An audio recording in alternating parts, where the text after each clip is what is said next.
Assalamualaikum warahmatullahi wabarakatuh. Salam sejahtera untuk kita semua. Bagaimana kabar Bapak Ibu, para PNS, P3K, TNI Polri maupun para pensiunan? Semoga dalam keadaan sehat walafiat, tetap semangat di dalam menjalankan aktivitasnya, dan semoga Bapak Ibu selalu sukses. Salam jumpa kembali dengan saya dari channel Up to Date Mas Guru ya, yang akan menyampaikan informasi-informasi tentunya yang berkaitan dengan Bapak Ibu semuanya ya. Semoga informasi ini bisa bermanfaat. Pada kali ini saya hadir untuk menyampaikan informasi tentang cek fakta terbaru ya. Benarkah cicilan bank pensiunan dihapus dan utang direstrukturisasi di tahun 2025? Nah, mari kita simak informasi selengkapnya. Namun sebelumnya silakan Bapak Ibu untuk memberikan subscribe, like, isi komentarnya. Mari kita simak. Cek fakta terbaru. Benarkah cicilan bank pensiunan dihapus dan uang direstrukturisasi di tahun 2025? Nah, kita cek dulu ya kebenarannya. Dari melintas.id, akhir-akhir ini ya muncul informasi yang ramai diperbincangkan di kalangan pensiunan dan ASN ya menjelang masa pensiun, mengenai rencana penghapusan cicilan bank serta restrukturisasi total utang pensiunan ya mulai tahun 2025. Kabar ini menumbuhkan harapan besar bagi para pensiunan dan keluarganya. Namun, apakah kabar tersebut benar adanya? Mari kita telaah secara faktual dan sistematis apa saja kebijakan terbaru terkait pensiunan tahun 2025, serta bagaimana status sebenarnya dari kabar penghapusan dan restrukturisasi utang pensiunan. Apa yang sebenarnya beredar? Isu utama yang muncul adalah, nah ini isunya ya, apakah benar informasi ini? Pertama, cicilan bank pensiunan akan dihapus. Kedua, utang pensiunan akan direstrukturisasi. Disebut-sebut tahun 2025 akan menjadi awal dimulainya kebijakan pengampunan ya utang bagi para pensiunan. Informasi tersebut belum memiliki dasar resmi ya, namun cepat menyebar melalui media sosial ya, grup WhatsApp ya pensiunan hingga forum-forum offline ya ASN. Fakta resmi terkait kebijakan pensiunan tahun 2025. Berikut adalah fakta kebijakan nyata dan dapat diverifikasi yang berlaku untuk pensiunan di tahun 2025. 1. Pembayaran gaji ke-13 untuk pensiunan. Pemerintah telah menganggarkan gaji ke-13 untuk pensiunan dan proses pembayaran dilakukan bersamaan dengan ASN aktif ya, umumnya pada pertengahan tahun.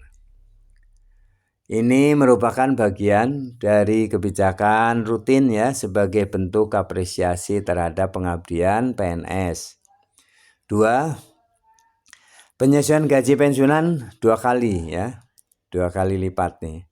Tahun 2025 menjadi tahun yang cukup progresif dengan 2 kali penyesuaian besaran gaji ya pensiunan, yakni penyesuaian awal tahun mengikuti kenaikan gaji PNS dan penyesuaian tambahan menjelang semester 2 berdasarkan evaluasi kemampuan fiskal negara.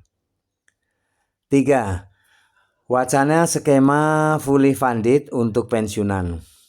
Pemerintah melalui Kemenkyu ya dan BKN sedang menyusun skema pensiunan baru fully funded, di mana dana pensiun akan dikelola secara mandiri dan terpisah dari APBN. Meski demikian ya, wacana masih dalam proses evaluasi dan belum diimplementasikan sepanjang tahun 2025.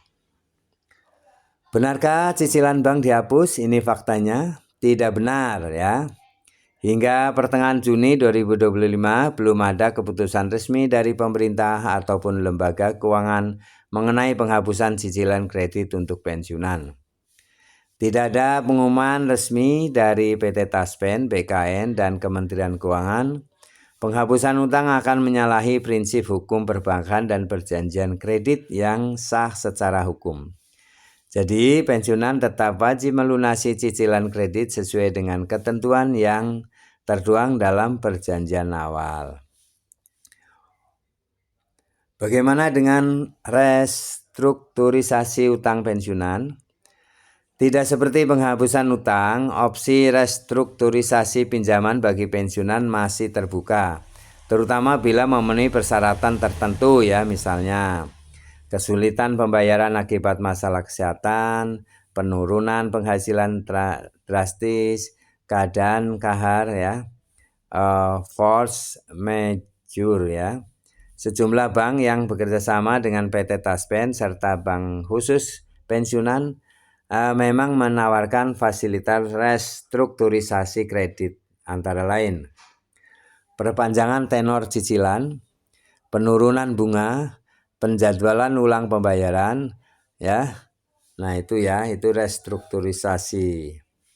Kendati demikian, pengajuan restrukturisasi harus dilakukan secara mandiri oleh pensiunan dengan menyertakan dokumen pendukung karena kebijakan ini tidak diberlakukan secara otomatis bagi seluruh pensiunan. Dasar hukum terkait cicilan dan restrukturisasi. Perjanjian kredit yang ditandatangani antara pensiunan dan bank adalah dokumen hukum yang mengikat. Pemerintah tidak memiliki kewenangan untuk membatalkan perjanjian pinjaman perorangan, kecuali melalui jalur hukum atau program restrukturisasi yang disepakati bersama bank. Undang-Undang Nomor 10 ya tahun 1998 tentang perbankan mengatur bahwa setiap pinjaman tetap wajib dilunasi sesuai kesepakatan. Jangan terjebak hoaks ya, ini fakta sebenarnya. Tidak ada kebijakan penghapusan utang pensiunan secara massal di tahun 2025. Restrukturisasi cicilan pensiunan bisa dilakukan, tetapi bersifat khusus per kasus ya. Pemerintah tetap menjalankan kewajiban gaji ke-13 dan penyelesaian gaji pensiunan. Nah, tips untuk pensiunan ini Bapak Ibu ya, jangan sampai terjebak dengan isu ya. Cek reinformasi ya Bapak Ibu itu hanya dari sumber resmi seperti PT Taspen, BKN, Kemenkyu ya. Hubungi bank jika ingin mengajukan restrukturisasi. Hindari menyebarkan kabar yang belum diverifikasi dan tetap waspada terhadap informasi yang menyesatkan. Ketenangan finansial pensiunan adalah hak yang harus dijaga dengan bijak dan berbasis fakta ya. Nah, itulah ya Bapak Ibu mengenai cek fakta ya, mengenai penghapusan hutang dan sebagainya, ini ternyata sudah dicek ya, faktanya demikian ya. Baik Bapak Ibu, terima kasih telah menyimak video ini hingga selesai. Semoga bermanfaat. Jangan lupa subscribe, like, isi komentarnya. Assalamualaikum warahmatullahi wabarakatuh.